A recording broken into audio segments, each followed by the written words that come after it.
13 mil anos de história, muita lenda, muita glória.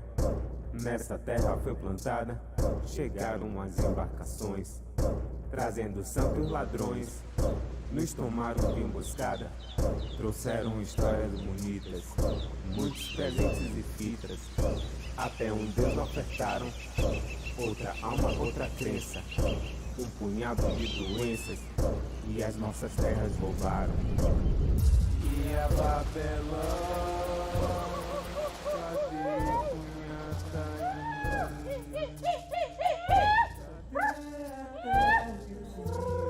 Quem disse que fomos descobertos? Nós fomos invadidos. Nossa história não tem apenas 500 anos. Nós descobrimos todo esse continente onde vivemos.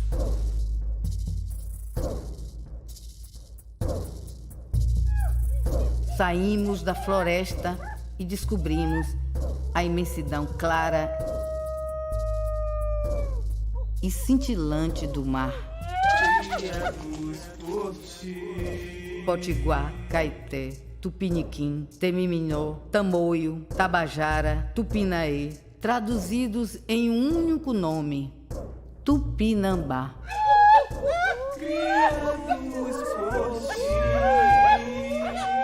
Nós viríamos a constituir a principal matriz indígena do povo brasileiro. Glória Sul!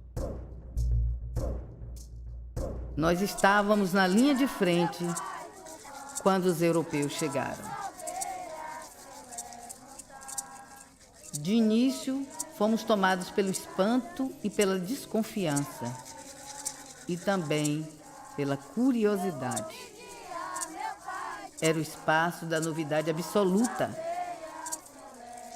Quem tinha visto antes homens tão diferentes, falando línguas incompreensíveis, trazendo novas ferramentas, estranhos animais e novas plantas? Eles não paravam de chegar, pareciam infinitos. O que haveria do outro lado do mar? Qual a origem do poder deles? Logo, os homens brancos empunharam suas armas de guerra contra nós. Nosso mundo conheceu a barbárie sob o nome de civilização. Nós enfrentamos uma série de violências, mas soubemos nos manter unidos em torno dos antigos aldeamentos missionários. Fez-se o silêncio. Nosso mundo caiu, mas nós tornamos a levantar. Tupinambá, parente de Pataxó, parente dos Quiriris e também dos Gaiapó, parente dos Quiriris e também dos Gaiapó. Tupinambá, parente de Pataxó, Tupinambá, parente de Pataxó, parente dos Quiriris e também dos Gaiapó, parente dos Quiriris e também dos Gaiapó. Ninguém chamava indígena, nós éramos conhecidos como caboclo. Primeiro nós andávamos assim, pelas matas, caçando. Nós ia pescando, mariscando, e bebia giroba de mandioca, chamava luar. Índio veio se descobrir agora, de poucos anos. O pessoal que não era caboclo, aí zombava muito, e eu passei muito isso lá. Deixou assim, sabe, marcado. Aqui dentro de Oliveira também tinha uns brancos aí. Rapaz, você tá meio esse caboclo, rapaz. Nós falávamos arrastado, hoje nós estamos falando igual. Café, nós chamávamos. Você bebe café? Arrastado mesmo. Mas por causa do branco, mangando a gente, nós abandonamos. Hoje nós estamos falando português. Os costumes de antigamente não é mais o de hoje. Mudou. Hoje a gente está falando, então a terra até pode estar calando, mas os Pinambá estão falando, né?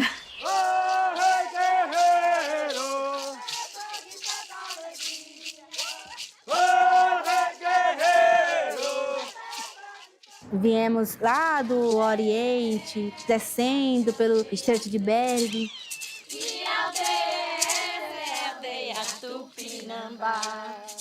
E chegamos aqui, né? Atravessamos, chegamos aqui no Brasil.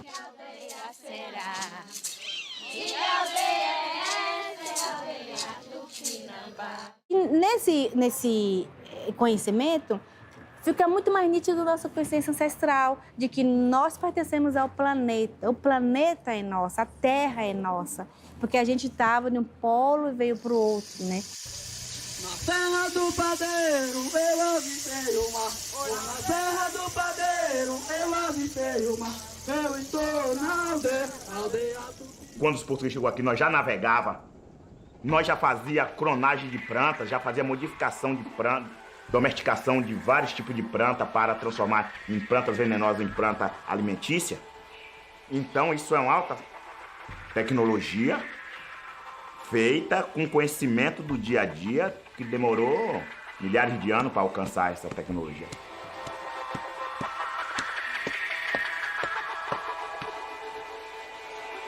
Os Tupinambás se guiavam pelas estrelas, sabia fazer cálculo a longa distância de ação climática, de tudo para saber se deslocar. Então, nós éramos um povo altamente conhecedor e evoluído.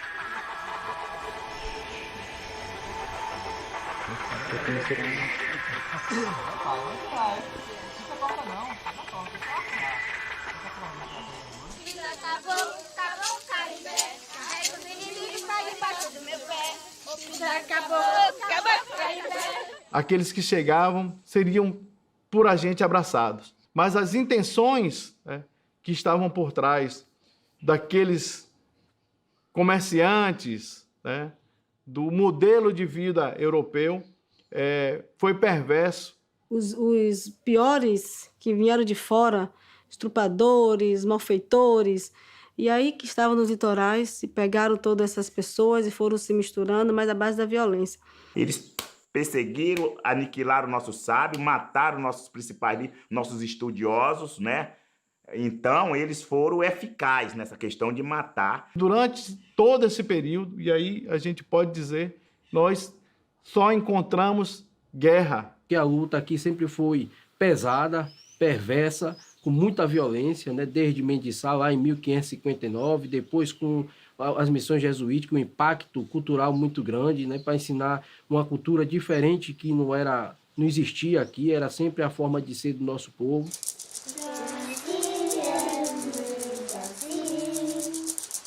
Foram massacrados por carta registrada por Mendiçá, o rei de Portugal, que se mataram enfileirado de corpos, uma légua, 7 quilômetros de corpos. Isso é um dos grandes genocídios dos povos originários e que a gente precisa fazer essa leitura, essa reflexão, para que entenda um pouco como o povo tupinambá resistiu e permaneceu nesse território até hoje.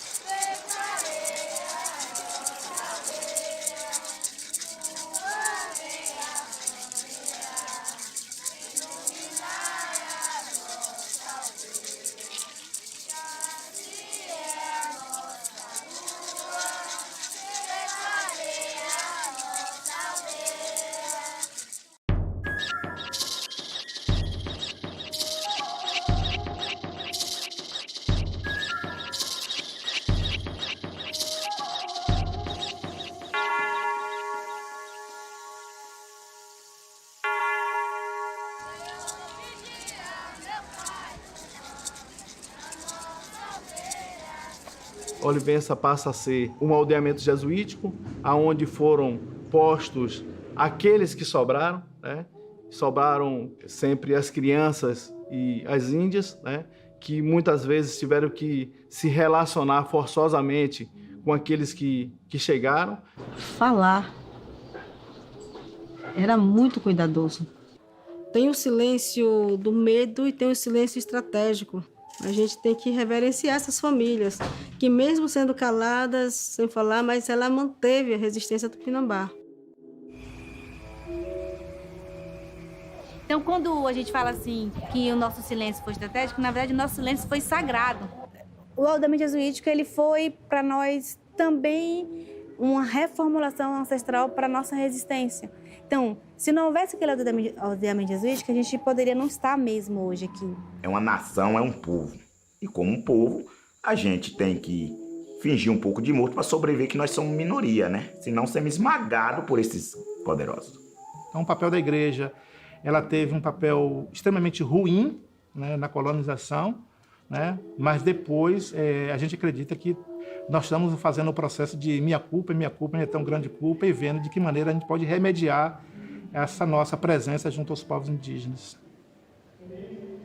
Então nós temos experiência que é só estar presente entre eles, né? Sem estar doutrinando, né? Sem estar querendo abrir a cabeça das pessoas para enfiar Jesus dentro, como se algumas religiões infelizmente fazem, inclusive a nossa. Através da lei pombalina, né? Essa região aqui chegou portugueses, pessoas não índias, chegaram negros que estavam em situação de fuga. Misturou tanto o povo brasileiro, para nós lá, no caso, era tanta mistura. Existia o quilombo lá no Rio do Santana, era no quilombo Rio do Santana, em Ilhéus, e vários povos. Então, havia mistura, mas para nós porque é diferente mesmo. Logo em seguida, essas terras indígenas começaram a ser doadas para aqueles que já reivindicavam, né, o direito à posse em detrimento do direito legítimo dos indígenas. Existiam muitas fazendas dentro do território que também trabalhavam com a mão de obra indígena escrava. Tinha esse processo do trabalho escravo, nunca pegava em negócio de dinheiro, não existia dinheiro. Essa história de dizer que os índios não aceitaram a escravidão ou que não foram escravizados, isso é uma mentira, isso é uma falácia, porque 500 anos, né, até hoje, a luta constante, né, desse tipo de relação. Hoje a gente se conversa mais no português que foi nos ensinado, mas quando a gente faz o processo de busca dentro da educação com esses mais antigos, que dizia que quando conversavam na língua, que era coisa proibida, estava fazendo junção de forças para lutar contra o governo, então os mais velhos diziam que estava cortando língua. Quando sabia que estava fazendo isso, as pessoas eram torturadas, era pregada as orelhas, era arrancada as unhas. E os nossos antepassados, e os nossos avós, e bisavós e tataravós tiveram que fazer essa convivência pacífica, né, para se manter na sua origem, né?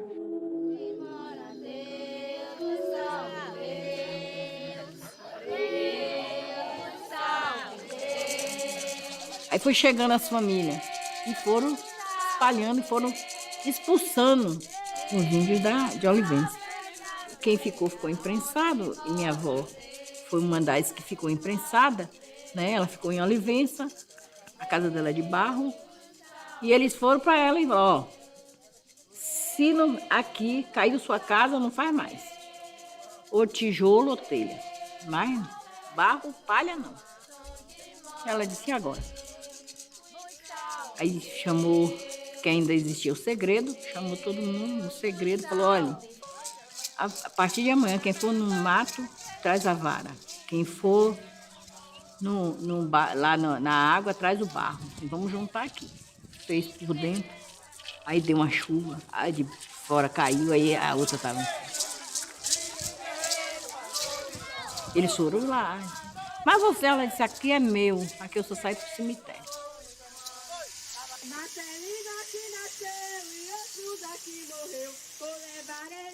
Tinha muita floresta nessa região.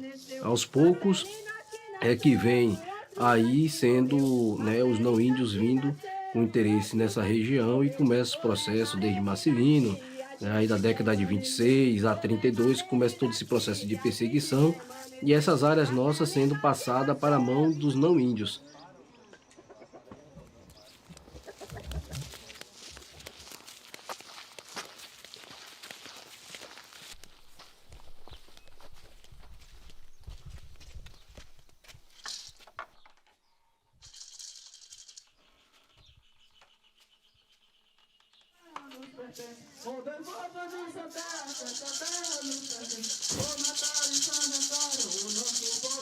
Aqui era território Pataxó e Tupinambá, e aqui era o território de Tupinambá. Isso aqui tudo era floresta e era tudo emendado aqui. Podia sair daqui e atravessar um território indígena até chegar aqui. E que era também área de caça deles, os refúgios, né? ficar longe das perseguições, sempre veio para aqui. Mas isso aqui tudo era território. Aí depois, como reduziram, foi criando essas pequenas cidades, né, em volta do nosso território, e hoje o que cabe a gente é procurar viver no que restou. Quem segurou mesmo foi os Tupinambá. Os Pataxó aceitaram as transferências que a FUNAI propôs, mas nós, Tupinambá, não aceitamos essas transferências. Nós resistimos e aqui estamos, né, com ela conquistada. Meu avô Basílio contava que nas épocas das brigas que existiam os ataques contra o Marcelino, contra o Angélico, que eram os grandes guerreiros, e que quando não dava para eles permanecer lá, eles vinham para aqui, para essa região. Essa região, segundo meu avô, sempre foi uma área de caça também dos índios, né? Eu sou sobrinha de Marcelino. Ele vivia na Serra das Trempes, vivia corrido. As moradas dele, as ocas, de pedra. Viu? Ele morava, dormia, comia. Quando começou essa perseguição de Marcelino, as pessoas iam tocando fogo nas palhoças. Isso não corra não, caboclo. Quando ele virou para trás, deram um tiro de fuzil na caixa dos peitos. Bateu, ele caiu, mas a bala não entrou. O cara era encouraçado. Tocaram para Salvador. De Salvador, foi para Rio de Janeiro. E daí desapareceu. Ninguém dá notícia. Não sabe se é vivo, não sabe. Se estiver vivo, já morreu. Marcelino aqui nasceu e outro daqui morreu. Vou levar ele daqui e a gente permaneceu. Marcelino aqui nasceu. Na época que ele estava sendo procurado e pela polícia, né? O pessoal tentando matar ele. E ele, né, se refugiou aqui mesmo, na Serra das Trempes, onde que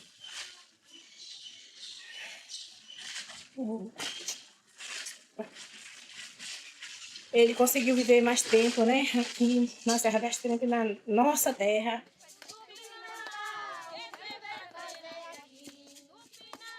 O Marcelino tinha uma dinâmica que os outros não tinham na época. Ele era um articulador, né? A revolta de Marcelino facilitou. Acabar um pouco mais esse silêncio, dar aquela sacudida, né? Anima o povo.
Eu nunca conhecia Poraci. Eu não conhecia, assim, reuniões, assim, que nem tem hoje. Não tinha.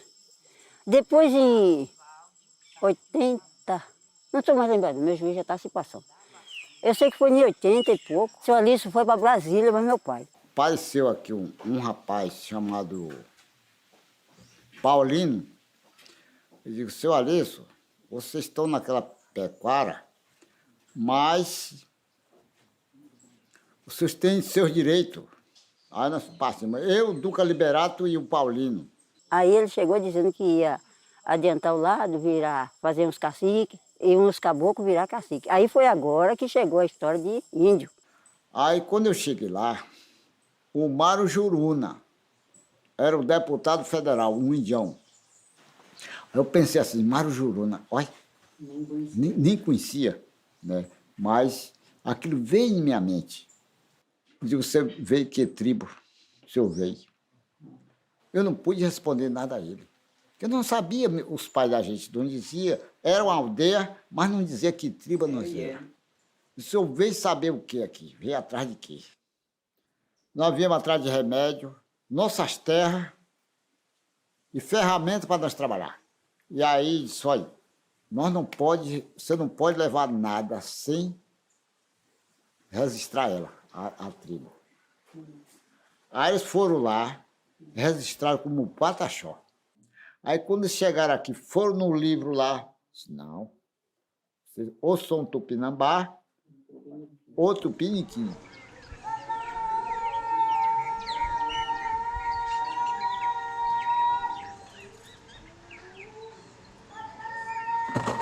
O manto da minha aldeia é de pena de cocar, o manto da minha aldeia é de pena de cocar, meu colar é de semente, meu cocar macucuá.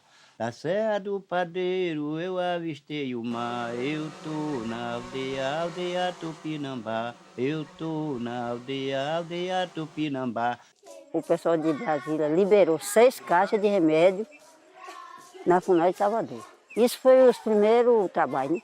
Primeiro movimento. Aí, depois um pessoal lá, vizinhos, que era tudo, o pessoal não era índio, aí falou que no dia que meu pai fizesse essa reunião lá, eles iam acabar em bala. Ligaram para a federal, quando foi no dia, o homem disse que ia matar meu pai por cima de federal, por cima de tudo. Aí meu pai saiu. E aí parou, pronto. Minha aldeia é essa, aldeia Tupinambá. Essa luta, né, de nós querer o nosso território, os nossos direitos, veio através de muito sofrimento, né? E a primeira porta que apareceu na comunidade foi a Pastoral da Criança. Dona Nivalda teve a ideia de trazer a Pastoral da Criança, nem só para essa comunidade, como para todas as comunidades de Tupinambá, em busca de ter o reconhecimento da terra, né? Se reunia as pessoas, e aí Dona Nivalda incentivou também a nós fazer uma carta, né? Para o bispo, fazer uma carta para o presidente, e aí ficou sem resposta. Foi o tempo que Núbia tomou a frente, né, de todo esse movimento, junto com os anciões. Eu envolvida com a Igreja Católica, acompanhava o padre, ele ia todo domingo, visitava toda a aldeia. Eu me propus com ele a ir para essas visitas, e eu percebi assim que tinha um trabalho voltado à Igreja Católica, que também é chamado Pastoral da Criança, que reunia as mães para pesar aquelas crianças. E eu fui ver uma vez, e assim, pesava as crianças e tchau. Não tinha momento de conversar sobre nós. Núbia foi assim, uma pessoa essencial dentro do nosso movimento, porque ela que, na verdade, nos ensinou e nos ajudou mesmo com que nós pudéssemos, assim, nos assumir. Foi a partir dela que a gente começou a caminhar e ver a necessidade das comunidades. Eu sempre soube que era indígena. Não é um saber só da agora, é um saber que está em mim, que me pertence. Eu falei para a mãe, mãe, eu preciso saber quem é a gente, que povo é esse? Eu cheguei assim, eu não sei. Eu nasci na roça entre 2 pés de piaçaba. Foi lá que eu nasci e vivia um tempão, né? Então, aí ela perguntava, mãe, qual é a sua etnia? Eu cheguei assim, eu não sei nem o que é etnia. Eu não sei nem o que é etnia. Eu, não, mãe, essa é a origem. Eu cheguei assim, menina, eu sou cabocla, né? A minha cara não nega. Né? Todo canto que eu passo, todo mundo sabe que eu sou uma cabocla. Meu avô era caboclo. Então, o caboclo na época considerava o índio, que era aquele nome pejorativo que dava, né? Ou você é caboclo, ou você é pardo, ou você é índio lá do norte, ou você é branco. Então, no Nordeste, às vezes, as pessoas discriminam a gente por conta disso. Discriminam os índios. Você é índia, mas ele não é. Ele tem o cabelo enrolado, e esse tem a pele escura. E como é que é índio? Esse tem a pele branca e não entende o contexto da autoafirmação, né, do pertencimento a um lugar. Defende a nossa existência, nós teremos resistência. Então, mulheres, seguimos em marcha! E aí a gente pegou as nossas histórias, juntou com Núbia, e aí a gente foi para as reuniões participando, e aí a gente diz, nós somos índios também de Olivença. E aí, qual é a etnia? Eu sou tupinambá, meu pai é tupinambá, meu avô tupinambá, essa aldeia é tupinambá. Não é uma coisa que eu achei bonitinho um tupinambá, nem achei bonitinho um tupiniquim, nem achei, não. Nossos anciões estão reafirmando que nós somos tupinambá. Nós somos tupinambá sim, porque os não índios diziam que nós éramos tupiniquins, né? Porque era eles que escreviam. Piniquim é um piniquim desse tamanho. É tupinambá! Tupinambá nós estamos, nós só bota para lascar. Tupinambá já subiu a serra. Tupinambá já desceu a chapada. Tupinambá já tocou boré. Reuniu toda a parentada. Tupinambá já subiu a serra. Tupinambá já desceu a chapada. Tupinambá já tocou boré e reuniu toda a parentada. Eu não posso nem cantar, porque eu sinto muito movimento. Em 2000, a gente reuniu os parentes em Água de Olivença e eu peguei e falei assim, ó, meus parentes, eu preciso que a gente agora diga para o mundo, para o povo brasileiro e para nós mesmos, quem somos nós? Nós somos caboclos de Olivença, e aí foi que o parente ele já não está mais entre nós. Ele veio devagarzinho, chegou no centro da roda, pegou uma burduna e um maracá, e bateu firme, ele tremia, ele bateu essa aldeia Tupinambá.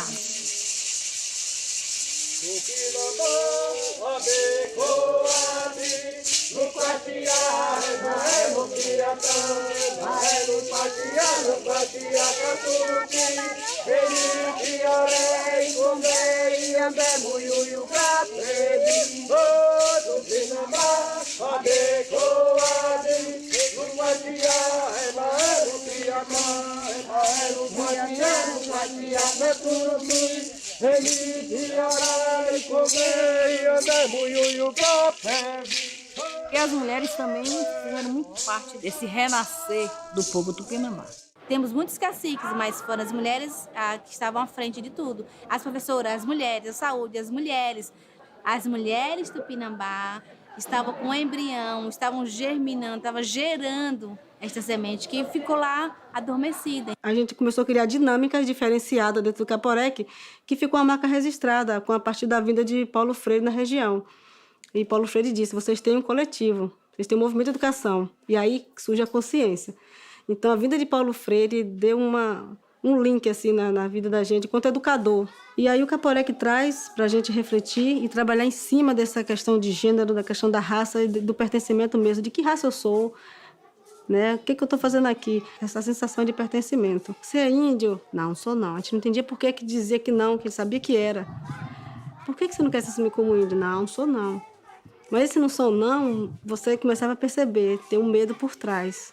E aí você vai ver isso no Nossa Senhora da Vitória, no Vilela, em alguns lugares da cidade que as pessoas foram para lá, que não querem voltar por conta desse medo. As reuniões foram acontecendo na aldeia, a gente conseguiu chegar até Serra do Padeiro, expandiu para 22 comunidades, nossas visitas. No início nosso foram estabelecidas 23 comunidades, 22 mais Serra do Padeiro, que se juntou a essa possibilidade de demarcação territorial. Tudo se iniciou assim. Os nossos alunos eram todos indígenas, mas tinham medo de se assumir como tal.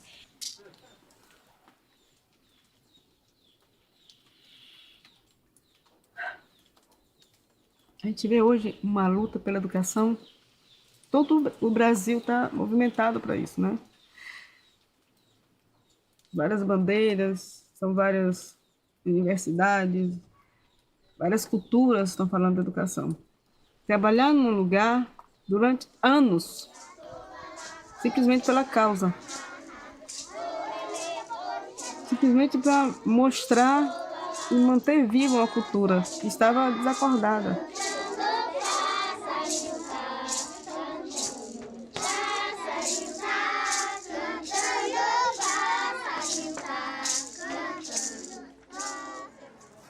Quando eu comecei a estudar para magistério, então eu tive que planejar aulas e fui pensando nessas aulas que retratavam sempre a gente.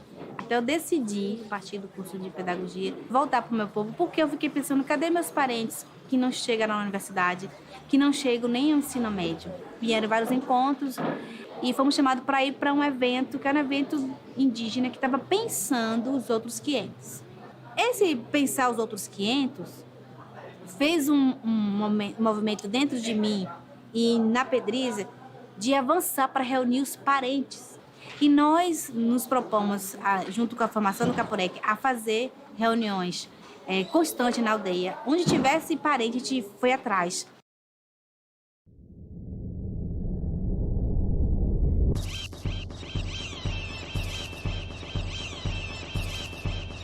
Um momento também importante para o povo tupinambá, porque eu não vou falar que foi um momento dramático, foi importante, foi a ida à Coroa Vermelha nos 500 anos.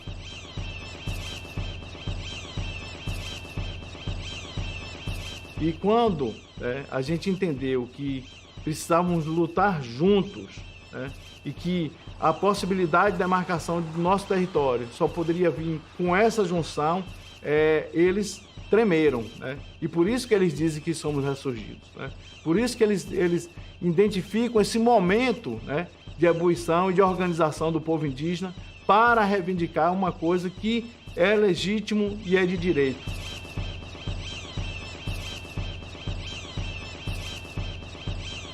Em Porto Seguro foram 42 pessoas daqui, né, para lá.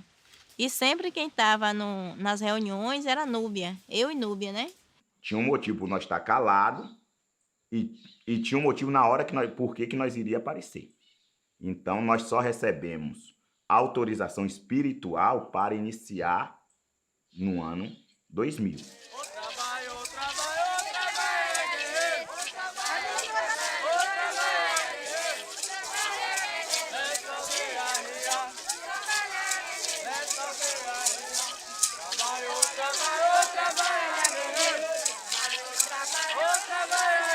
Então a gente teve momentos entre a gente que era emocionante, mas os 500 anos marcou um outro momento histórico de pessoas dizer pra gente assim, mas eu achava que o Tupinambá não existia mais.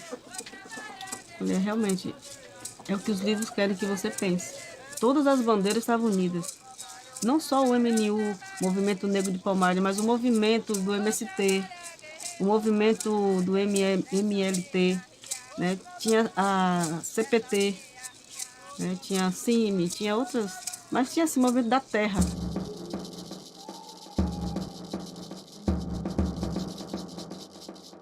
Eu acho que o Movimento Brasil Outros 500 permitiu a junção de duas grandes lutas aqui no Brasil, que foi a luta negra e a luta indígena, né?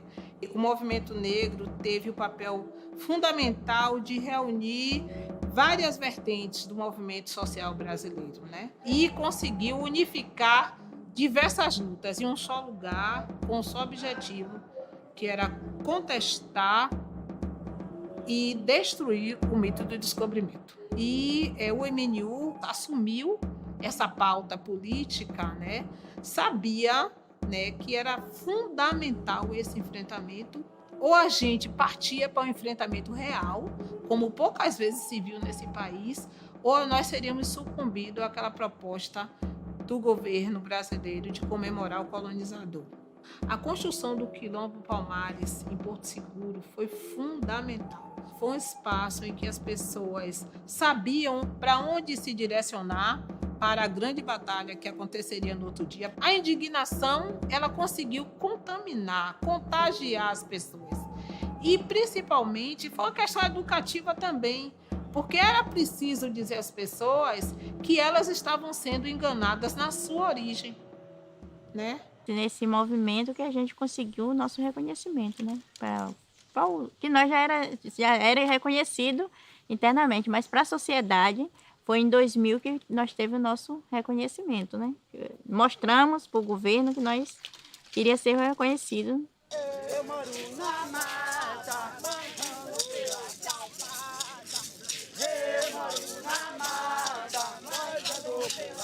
o povo tupinambá, nesse processo de identificação étnica, foi o povo que teve, a gente costuma dizer, a nível de Brasil, foi das etnias que teve a maior facilidade de ser reconhecida, porque a quantidade de documentos, né, contidas, né, nos livros de tombo da igreja, né, deixada pelos jesuítas, foi assim, extremamente muito bom para os tupinambá.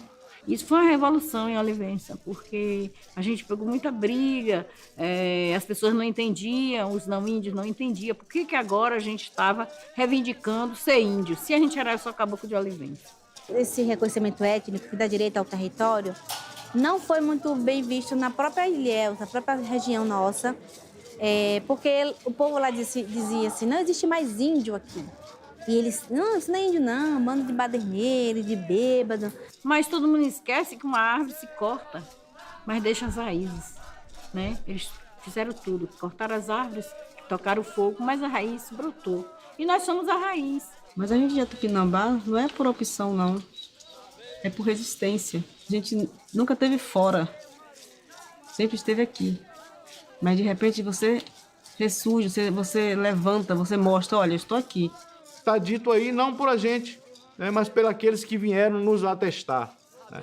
Então está aí dito pelos antropólogos, constituído pela FUNAI, está aí tendo essa relação de interação e de fortalecimento da cultura, porque isso é a partir da Constituição de 88, com a Constituição Cidadã, que abre espaço, né, para que os povos indígenas tenham seu direito garantido na Constituição, no seu artigo 231 e seus parágrafos, né, trouxe de volta, né, esse momento, né, talvez de levante, né, e de resistência do povo para a conquista do seu território. Então, a nossa presença aqui tem uma cronologia, né? Nós não estamos aqui chegado ontem.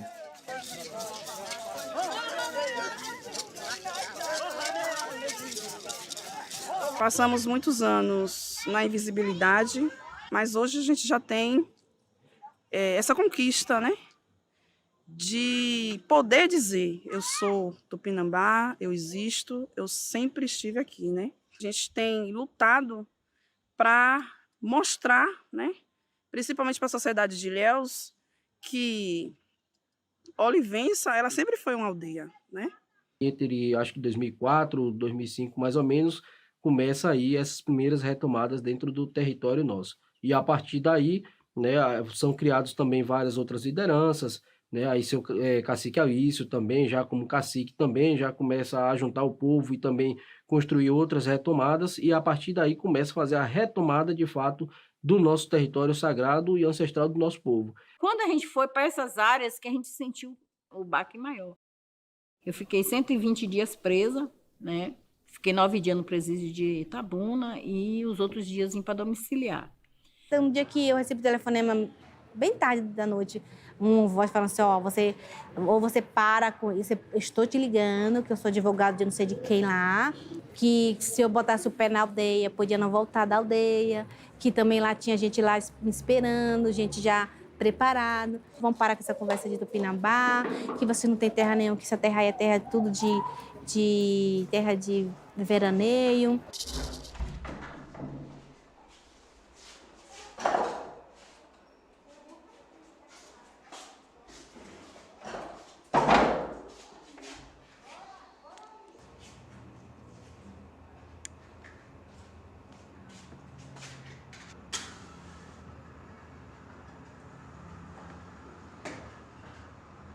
Eu estava grávida do meu filho, aí com o conflito se estendeu, Meu irmão, no mês de fevereiro de 2010, ele foi emboscado aqui em casa e foi preso, levado, né, à noite, em uma prisão arbitrária. E aí, logo depois, eles foram mandados para o presídio máximo de Mossoró. Vou pisar no mole, vou pisar no duro. Vou pisar no mole, vou pisar no duro.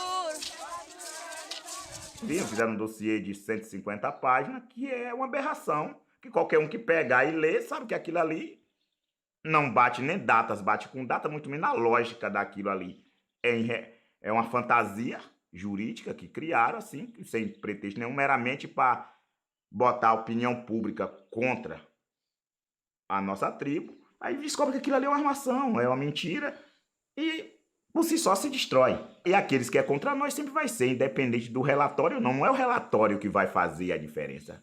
Porque tem um grupo que tem uma formação contrária a toda a minoria, índios, ciganos, quilombolas, mulheres, gays. Eles estão formados, eles têm a cabeça deles é aquilo, então.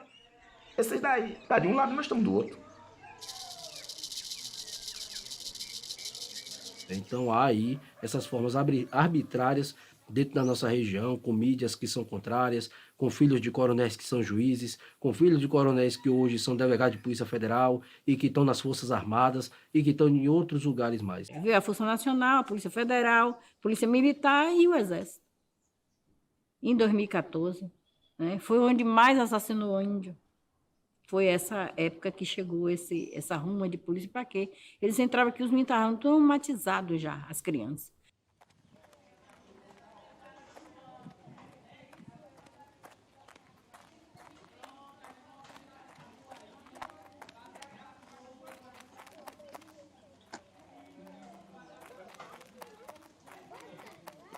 Então, hoje, o povo tupinambá tem seu território delimitado, não tem problema nenhum, né, para que se demarque o território, mas por interesses de pessoas que são interessadas, inclusive, a criar meios de resorts, criar meios de mineradoras, né, dentro do nosso território, não demarcam, porque há interesses políticos dentro desse processo. Ninguém, até o próprio Ministério da Justiça reconhece, tem um vídeo, né, gravado pelo Ministro da Justiça, admitindo isso, né, que não existe mais nenhum impedimento que a Carta Declaratória do Tupinambá seria assinada e até hoje não foi assinada. Qualquer comunidade que eu for ajudar, o meu interesse é deles passar a alegria que eu passei, deles sentir aquela sensação de vitória, assim como eu senti.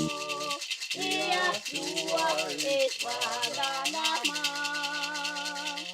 Hoje, a luta principal não é mais a serra, sim a praia, que é a grande disputa do território.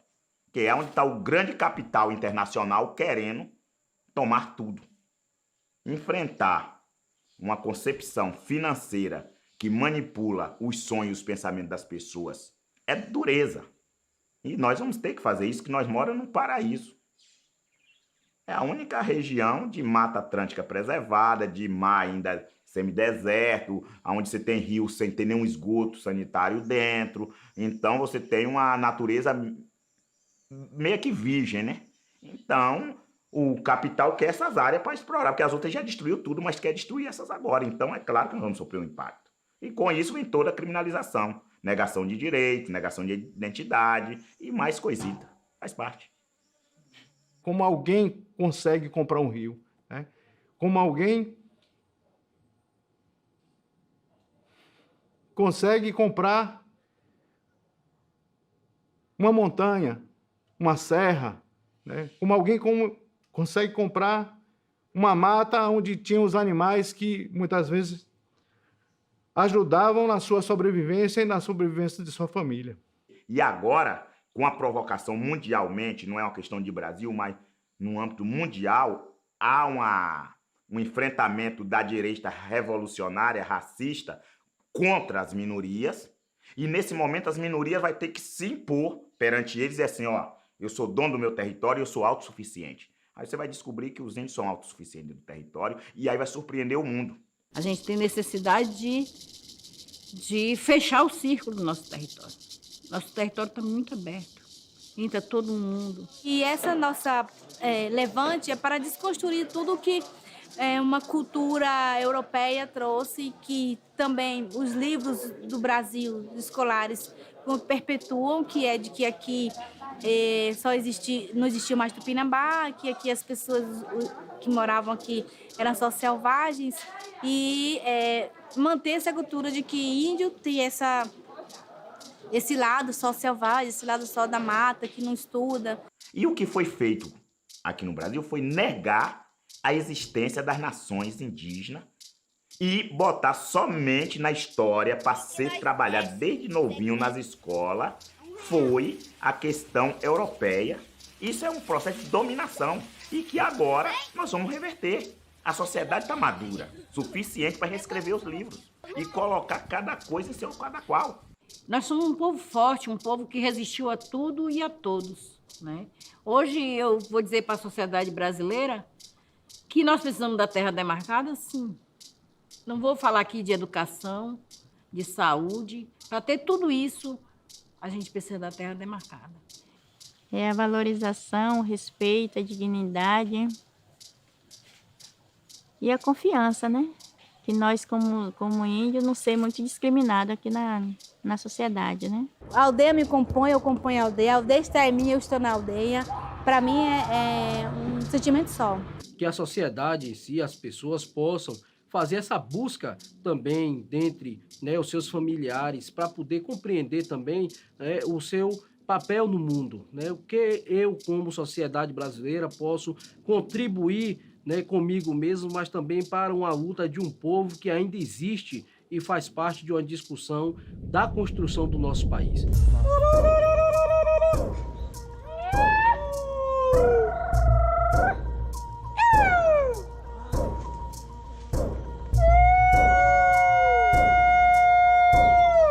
Eu queria mandar uma mensagem para as pessoas que estão nos vendo, né? Que possam compreender uma coisa. Se cada um for olhar suas raízes, eles vão encontrar que eles são de origem indígena, de origem negra. Cabe a ele decidir o que ele vai ser da vida dele. Se ele vai abraçar uma bandeira ou outra, uma causa ou outra, mas sabendo que todas elas vão levar um lugar só, que é a terra, né? A terra é um bem maior, um bem para todos.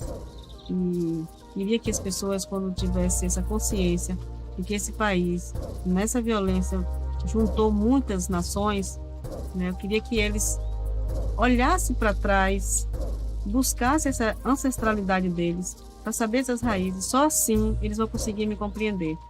Porque no dia que cada um buscar as suas raízes, vai compreender que ele, ou ele é índio, ou ele é negro, ele não pode me discriminar. E que ele pode olhar para mim como se fosse um espelho. Eu queria muito ainda poder que esse país pudesse se olhar no outro e se reconhecer no outro. A maioria dos brasileiros é indígena o bastante para dizer que está aqui há milênios.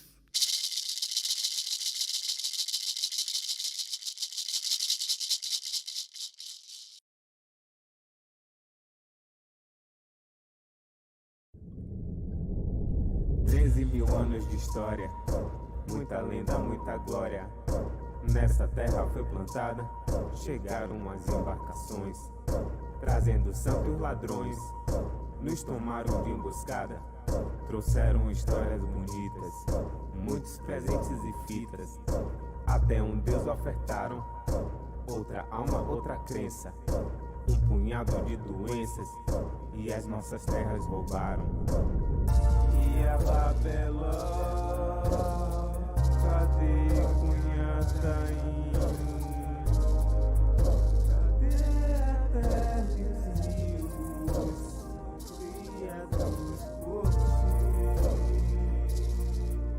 Cadê a terra e os rios, criados por ti?